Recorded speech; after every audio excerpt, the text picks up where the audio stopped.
الهدف تاعي هو بغيت تكون هناك عقلية نخبوية للجمهور المتواجد في الوطن الجزائري، عقلية تاع يروح يشري تيكي ولا يروح يدخل القاعة باش يتفرج ان فيلم سينما، باسكو كي يتفرج في لا تيليفزيون ولا في السينما سي اوتر شوز. ماذا بيا تكون عندنا قاعات في وتشلف، قاعات خاصة بالسينما، الشباب عليه بالإبداع ونعرضوا للشعب.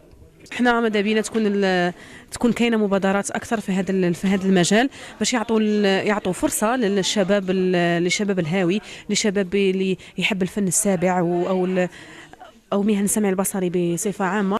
ماذا بيا تكون